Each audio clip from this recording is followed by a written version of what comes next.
You're listening to the Options Insider Radio Network. For more quality options programs, visit www.theoptionsinsider.com or search for Options Insider Radio Network in your podcast provider of choice. Listeners can also access all of our programming through our mobile app, available in iTunes and on Google Play. Don't forget to follow along with your favorite programs and submit your own questions for the hosts at twitter.com/options, facebook.com/theoptionsinsider, or via questions at theoptionsinsider.com. This is the Option Industry Council's Wide World of Options. Before we start today's show, investors should know that options involve risk and are not suitable for all investors. You should not enter into an options transaction until you have read and understood the risk disclosure document, characteristics and risks of standardized options. This brochure is available by visiting optionseducation.org or by calling 1-888-OPTIONS. OIC makes no recommendation with respect to any financial firm. OIC does not make any warranty as to the accuracy, usefulness, timeliness, or the continued availability or existence of information created or maintained by others. Multiple leg strategies involve multiple commission charges. Opinions and strategies expressed by others are not necessarily those of OIC, nor does OIC endorse, warrant, or guarantee products, services, or information described or offered by such firms. Commissions, fees, margins, interest, and taxes have not been included in any of the examples used in this show. These costs impact the outcome of all stock and options transactions. Consult your tax advisor about any potential consequences. None of the information presented in this show should be construed as a recommendation to buy or sell security or to provide investment advice. Welcome to the Options Industry Council's Wide World of Options. OIC was created in 1992 to educate investors and their financial advisors about the benefits and risks of exchange-traded equity options. And the Wide World of Options radio show is one of the ways the message is spread. OIC also offers a variety of other resources to those interested in learning more about options, including webinars, podcasts, and live events. For more information, check out optionseducation.org. Now, here's your host, OIC's Director of Individual Investor Education, Joe Burgoyne. Welcome to OIC's Wide World of Options. Thanks for joining us for today's show. Let's get started first with Strategy Spotlight. It's time to break down the latest option strategies. That means it's time for Strategy Spotlight. Joining us today on Strategy Spotlight is Tony Zhang, Chief Strategist at Options Play. Good morning, Tony. Good morning, Joe. How are you? Doing great. Thanks for joining us today. Strategy Spotlight, the whole idea is to get into an option strategy in a little bit of depth. But before we do that, how about if you tell our listeners a little bit about yourself and your firm Options Play? Yeah, so thank you for having me, first of all. My name is Tony Zhang. I'm the Chief Strategist here at Options Play. We are a financial technology company. We build options trading tools and education, and our mission is really simple. We want to build the most intuitive options trading experience for retail and financial advisors, and we built this truly out of necessity as traders who wanted to automate our workflow and make the amount of time it takes for us to research an options trade down from a few seconds down to a few seconds, because we realized that a trader's workflow a lot of times is quite repetitive day in and day out. So we wanted to automate a lot of those steps and make the analysis of our option strategies as intuitive as possible. So that's really how we started Options Play. And now we take our products, our technology, our education, and even some of our marketing experience, and we effectively help brokerage firms, exchanges, and wealth advisors grow their options business. It's a beautiful thing. Before we get into the strategy we're going to talk about, how long has Options Play been around? Been around for 6 years now. Fantastic. Well, certainly I'm familiar with your technology. I think it's wonderful, and you I think have simplified a lot of the options noise that's out there through your products. So it's great that you're making some inroads in the industry, as you are. So yeah, go ahead. I was just saying it's been quite an evolution over the last 6 years, growing with different firms, learning along the way, understanding the industry and what everyone needs, all the different market participants needs to grow this industry. It's been a very fun experience for us. Hard to please everybody, but you're trying, I know. So let's get to the topic you wanted to discuss, and that's debit spreads. How about if you maybe start by why'd you pick debit spread, and then maybe for our listeners who aren't sure what a debit spread is, define it. Yeah. So debit spreads, the reason I want to talk about it is because it's really one of my favorite strategies of the trade. Whenever I have a directional view on a specific stock or ETF, I almost always go to the debit spread as my first strategy to look at. And the reason for this is because it really allows me to have directional exposure, either bullish or bearish exposure, with relatively small and limited risk. And the key here is limited risk. And I want to be able to try to deploy my capital as efficiently as possible. And debit spreads really allow me to do that. There are very simple rules to manage a debit spread, which is something I really like. I'm fairly busy. I don't have time to stare at the screens all day long. So being able to have simple rules to know exactly when to get in, when to get out, really helps me manage these trades. And the fact that they have relatively low risk of assignment means that I don't have to watch these all the time and be concerned, am I going to get assigned on the short leg? And really for those that are newer to options trading, if you buy long calls or puts, debit spreads are really just an evolution of long calls or puts, because it really allows you to mitigate some of the time decay that you have to work against with your long calls and puts. That really, in my opinion, is what makes debit spreads one of my favorite strategies to trade. So folks who are just starting out, how about if you offer an example so they, we're buying one, selling another, but, give us an example. Yeah, so let's use stock XYZ trading at $100 as an example. So if I was bullish on stock XYZ and I think the stock's going to rise to maybe 105 or 110, traditionally as a call buyer, I would just buy maybe a 100 strike call. So that would allow me to take advantage of a bullish move in stock XYZ. However, that call sometimes might be quite expensive. And one of the ways to help offset that cost of that long call is to sell an out-of-the-money call against that. So I might sell a 105 or 110 call against that, so an out-of-the-money call. And what that usually does is it reduces the cost of the long call, but still gives me a directional exposure to the upside up to a certain degree. So I get to choose that strike price. We usually start off a debit spread with an expiration date that's about 45 to 60 days out. This is really because we want to mitigate some of that time decay by going a little further out in time. And when you go a month and a half to 2 months out, you reduce the theta or the time decay every single day. And we usually buy a in-the-money call to start with, a slightly in the money. So about a 50 to 60 delta call on the long leg is usually a good starting point. And for the short leg, we usually sell about a 15 delta call against that. And the reason for selling a 15 delta call is because we want to sell a call that's relatively far out of the money, that has a relatively low probability of being hit, yet it still brings in enough premium to offset the cost of that long leg. So we usually find that when we sell a 15 delta call, we can usually offset the long call by about a 10 to 20% of the premium, which really goes a long way in reducing your risk by 10 to 20%.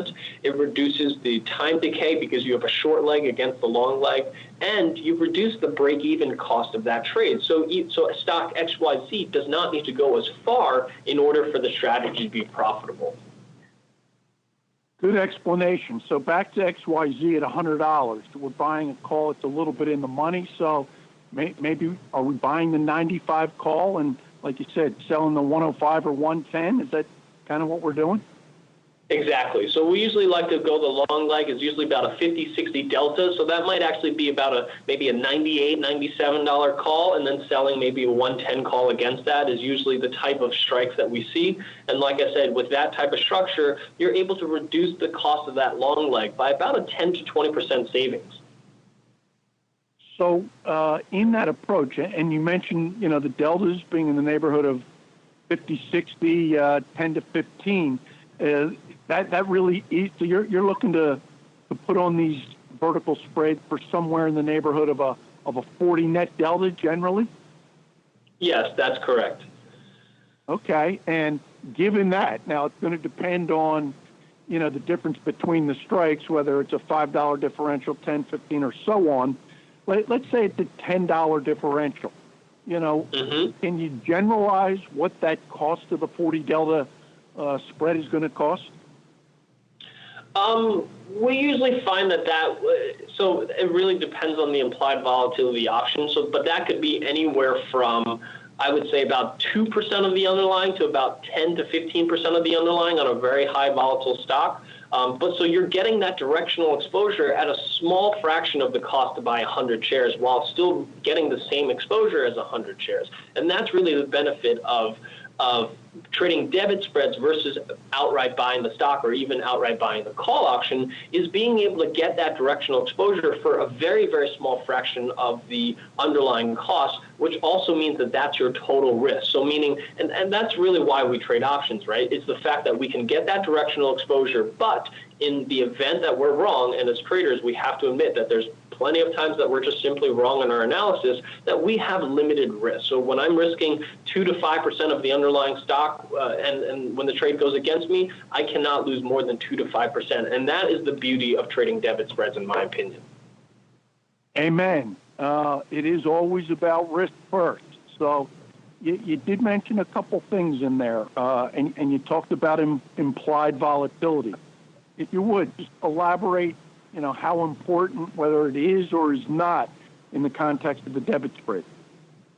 So in the form of the debit spread, your vega exposure, or your exposure to the change in implied volatility, is actually relatively small, at least compared to your exposure in the underlying change, the delta exposure that you have with the delta spread. So in my opinion, your implied volatility assumptions, in my opinion, are actually relatively not as important for this particular type of strategy versus your outlook on the underlying stock, because your delta exposure far, far outweighs your vega exposure, or the exposure you have to the change in implied volatility.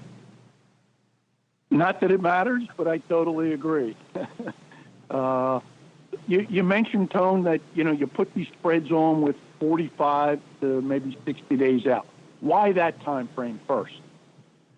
So that's more of perhaps a personal preference, because most of my trades are more swing trades, especially when I have a directional view on the markets. My views usually play out within a few weeks. So that's why the 45 to 60-day range is a good starting point for me. But I generally find that if you go any shorter than 45 days, time decay starts being a bigger issue. And really part of the reason of why we trade debit spreads is we want to negate as much of that time decay as possible. So that's why going 45 to 60 days out is a good place to go out. If you go further than 60 days, we tend to find that you're probably better off trading calendars or diagonals, where you're long a significantly longer time frame, but you're selling shorter dated options against it. Because if you're selling options that are greater than 60 days, you're just not getting that time decay factor on that short leg. So that's why that 45 to 60 days is kind of that sweet spot that I really like trading. Okay, that's the initiation side. How about getting out? Are these trades that you like to hold to expiration? You get out a couple weeks before? Do you have a favorite approach there? As far as where you get out, that's really part of why I like trading debit spreads, because the rules to manage the trade is really, really simple, at least in my opinion. So my rules are, if I lose 50% of what I paid for that debit spread, it's time to cut losses. If I made 75 to 100% gains, it's time to, at the very least, take partial profits, if not full profits. And it doesn't matter whether I spend $100 on a debit spread or $1,000 on a debit spread, or whether I'm collecting, it doesn't matter the distance of the strikes. It's the same type of rules. Unlike other strategies like credit spreads, where you have to factor in, how much of the credit you're receiving with respect to the width that determines where to cut losses. There's none of those rules with debit spreads. It's really straightforward. 50% stop loss, 75 to 100% gains. It's time to start taking profits. And you always want to do one of these two prior to expiration. You did a heck of a job in explaining that. I was going to ask you to, repeat your exit point and on both sides, and you already did that. Great explanation. Let's see. As far as one other key, and this isn't so much the spread itself, but this is the opinion. You start off the discussion by talking about, a directional view of the underlying. You want to offer how you go about that, and I know we're taking a little bit of a different course here. And then I want to come back to one more options-related question. Yeah, so I might be a little biased in this from the perspective, I spent the first 7 years of my career in the FX world, and in the FX world, we spend a lot of time looking at charts. So I learned how to trade using technical indicators, so it's a big influence on my trading strategy. So I use technical indicators for the most part to generate my buy or sell signals on my options trades, but I primarily look at a top-down approach. I really look at relative strength and trend of the market first. Then I look at the sectors. I take a look at what sectors are strong, what sectors are weak, and that really helps me try to identify the strongest stocks and the strongest sectors in a strong market for bullish opportunities, or the weak stocks and weak sectors in a relatively bearish market for bearish opportunities. So I really take that top-down approach with my trading, and I only use momentum indicators like MACD or stochastics as a simple trigger in terms of timing, but in terms of figuring out what universe of stocks to look at, I take that top-down approach of looking at relative strength, trend, and only lastly do I use my momentum indicators to time the exact entries or exits of a specific trade. Fantastic. You did review, exit points. When you put on this directional spread, debit spread, is the target for the underlying to get to that short strike?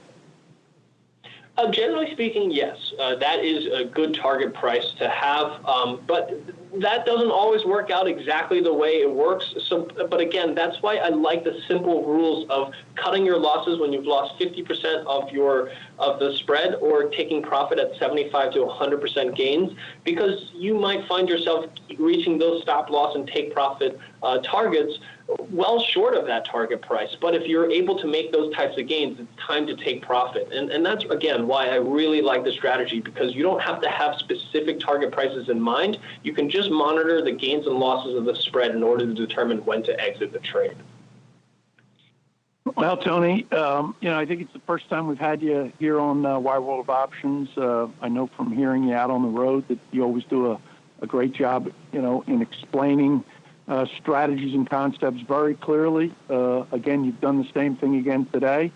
Any closing thoughts for our listeners? Yeah, I just want to say, for those of you that are learning about options trading, if you've learned about buying calls or puts, really take a look at debit spreads, because they are fairly easy to manage. They really mitigate some of the risks with trading long calls or puts, which is namely the high amount of decay that you have with those strategies. They have simple risk to reward with debit spreads, because you have a defined potential reward and defined potential risk, which is always easier to manage, just also from an emotional perspective, because trading is quite emotional, especially when you're losing money. So having that plan before you trade is really important in helping you manage your trade while you're in it. And this strategy really allows you to have a directional exposure without getting into a lot of risk. So I just want to thank everyone for taking the time out this morning to listen to me talk about my favorite strategy, and I hope you guys learned something from this. I think for sure, Tone, and one of the great things about podcasts like this, folks, because you offer an awful lot, folks can go back and listen to it 2, 3, and 4 times, which I think they do from time to time. One last thing: how can our listeners find Options Play? Yeah, so you can learn more about what I spoke about here at optionsplay.com. We offer a free trial to our platform, and as part of that, you get free weekly educational webinars where I actually do a lot of deep dives into strategies like debit spreads. I spend a lot of time talking about debit spreads, credit spreads, buying calls and puts, and even selling covered calls and cash-secured puts, some of my favorite strategies. So we really do a deep dive into these strategies and actually show you how to implement them using Options Play, and you can find out that at optionsplay.com. Well, Tony Zhang, Chief Strategist at Options Play, I want to thank you so much for offering your expertise this morning on OIC's Wide World of Options. Next, let's upgrade your options toolbox with cutting-edge trading platforms, devices, and information. Let's talk about tools, resources, and good reads. In today's tools, resources, and good reads, we'll start on the tools side at optionseducation.org. Once on the website, click the menu at the top left of the homepage. Go to section 10. There you'll find option quotes, calculators, and volatility charts. We offer options pricing calculators, a covered call calculator, and a collar calculator. As is the case with all OIC option tool and resources, they come to you free of charge. In all, there are 12 different sections of learning on the website. If you're interested in learning about options or are looking for a refresher, start here at optionseducation.org. The content is excellent, and you can't beat the price. Today's resource is one many of you may be aware of, but I'm guessing one that may be overlooked. Toward the back of Barron's each week is the Market Laboratory. It's usually 6 to 8 pages of charts, as well as some pretty interesting data that offers insights into the relative health of the markets. Fundamental data, investor sentiment, new highs and lows are just a few of the stats offered. For those of you who want to get really under the hood of what's moving the markets, this is a great place to look. That's Barron's Market Lab. Lastly, today's good read is one of the all-time option classics, Sheldon Natenberg's Options Volatility and Pricing. This book has gone through numerous editions, the first release going back to the 80s. It's an excellent read for investors who want to take their options knowledge to a higher level. Thanks for listening and joining us today on today's Tools, Resources, and Good Reads. Ready for a little nostalgia? It's time to take a look back. We'll pick up last show's looking back and our discussion on market bottoms. Not sure if you've had a chance to check the charts of some of those bottoms I mentioned in our last show. 1974, 1982, 2002, 2009, all really significant market bottoms. Now, many factors go into the daily and long-term movement of the markets, obviously. Things like economic fundamentals, Federal Reserve monetary policy, politics. Less obvious maybe, but in my opinion, at least as important, market sentiment. Now, as I mentioned last show, investors should not include buying and selling tops as an investment goal, but rather develop a discipline with appropriate homework to define markets as overbought or oversold. I would suggest go back in time, look at the charts and the markets at key bottoms. Measure the time from the top of the market to the bottom. Measure the distance below key moving averages at those points. Consider using 50-day, but more importantly, 200-day moving averages. Bollinger Bands are one tool that can be used for this type of analysis. Now, if you're so inclined, as I was on the trading floor, consider Elliott wave analysis of the charts.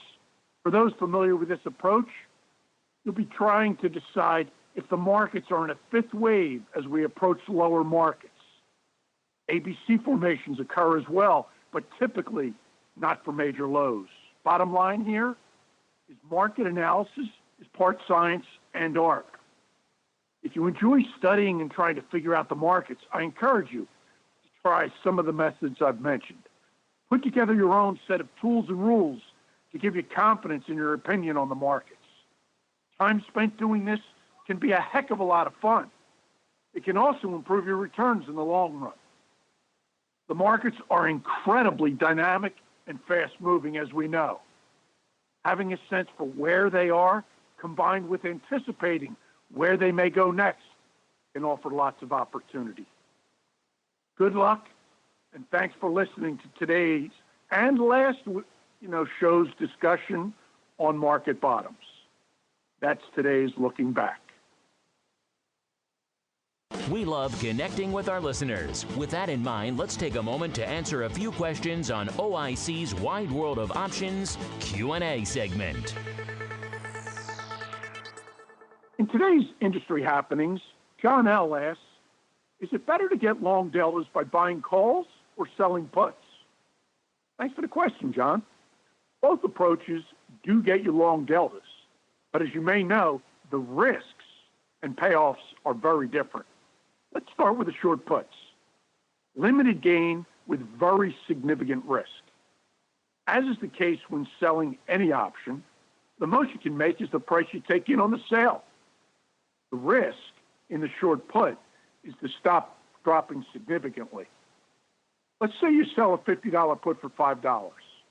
Any stock price below $45 will mean a loss, with $45 being the maximum loss amount, because that's where the stock can potentially go to zero.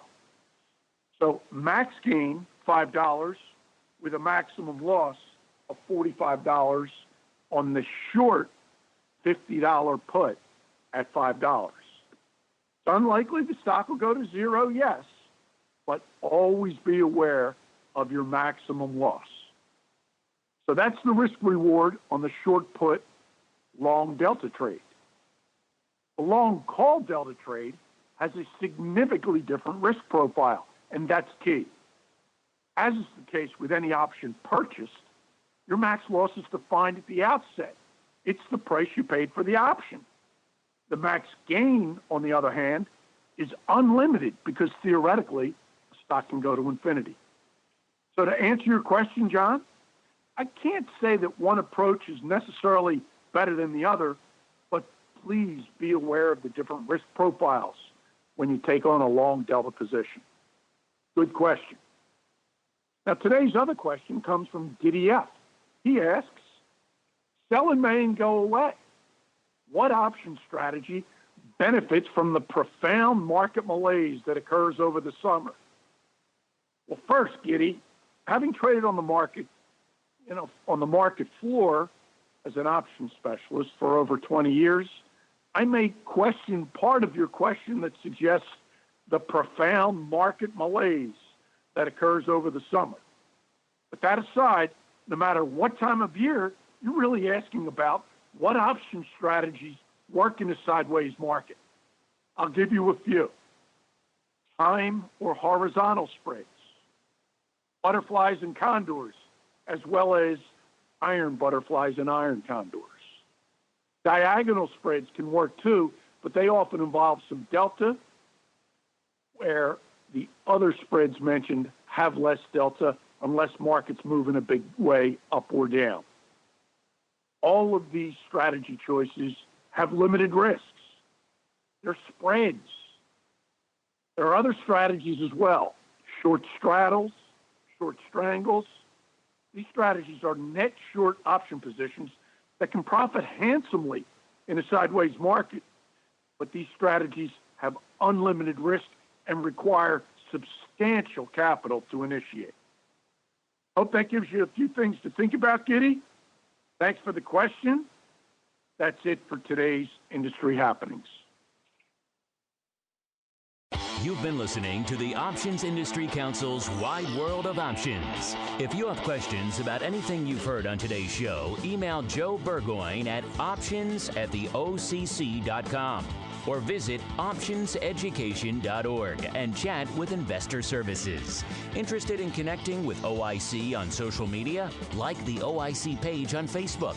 Follow them on Twitter at options_edu and Instagram at optionseducation, and follow their page on LinkedIn. Thanks for listening, and be sure to tune in to the next episode of Wide World of Options. The The preceding program was a production of the Options Insider Radio Network. For more quality options programs, visit www.theoptionsinsider.com or search for Options Insider Radio Network in your podcast provider of choice. Listeners can also access all of our programming through our mobile app, available in iTunes and on Google Play. Don't forget to follow along with your favorite programs and submit your own questions for the hosts at twitter.com/options, facebook.com/theoptionsinsider, or via questions at theoptionsinsider.com.